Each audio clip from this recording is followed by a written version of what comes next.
આજે તમે લોકો જે સ્કિલ શીખ્યા એના કારણે તમને જે જોબ મળી, તમને કામ મળે, તમને ઘરે બેઠા આવીને લોકો કામ શીખવાડે ને તમને જોબ ઓપોર્ચ્યુનિટી આપે, તમે નસીબદાર છો. અમારું કરતાં આવું કશું હતું નહીં. તમને આજે જોબ લેટર આપ્યો, કામ કર્યું, ત્યાં એવી ફેક્ટરી તમે સેટ ના થઈ શક્યા તો શું? આ તો કોઈ કહેતું જ નથી. સવાલ શું છે કે આપણને સફળતા સાથે નિષ્ફળતાની ખબર નથી. આજથી પહેલો નિયમ એક કરવાનો કે આજથી જે કરીશું એ બેસ્ટ કરીશું. શું કરશું? જે કરીશું એ સવારે ઉઠ્યા ત્યાંથી સૂઈ જાઓ, બધું જ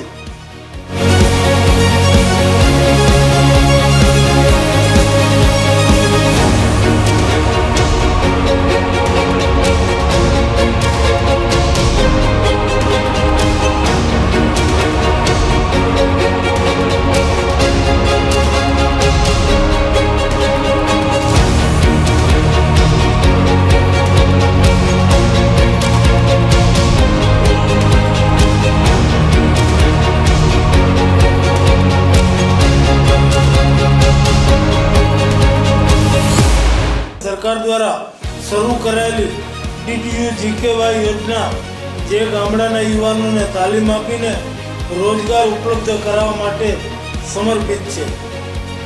આ અંત્યોદયના સપનાને સાકાર કરવાની દિશામાં માનનીય વડાપ્રધાન શ્રી નરેન્દ્રભાઈના માર્ગદર્શન હેઠળ દેશભરમાં સ્કિલ ઇન્ડિયા અને મેક ઇન ઇન્ડિયા જેવા અભિયાનોથી યુવાનોને નવી દિશા મળી છે.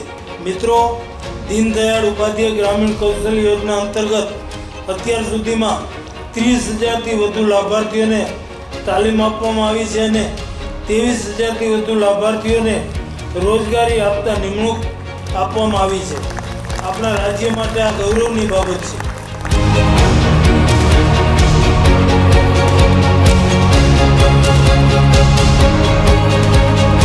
મેં ધોરણ 12 પાસ કર્યા બાદ મને જાણવા મળ્યું કે DDU-GKY યોજનામાં રોજગારલક્ષી ટ્રેનિંગ કરાવવામાં આવે છે. ત્યાં જઈને એડમિશન લઈને બીજા દિવસ અમારી જોઈનિંગ થઈ. ત્યાં અમે 3 મહિનાનો કોર્સ કર્યો. પછી 3 મહિના બાદ કોર્સ કર્યા પછી અમને સારી કંપનીમાં જોબ મેળવી છે. ટ્રેનિંગ દરમિયાન મને વિનામૂલ્યે રહેવું, જમવું અને બીજા અન્ય લાભો પણ મને વિનામૂલ્યે મળેલ છે. ટ્રેનિંગ માટે બેગ, બુક્સ, યુનિફોર્મ પણ આપવામાં આવતા હતા અને ત્યાં હોસ્ટેલની તેમજ ટ્રાવેલિંગની સુવિધા પણ આપવામાં આવે છે. ગુજરાત સરકાર DDU-GKYનો હું ખૂબ ખૂબ આભાર માનું છું.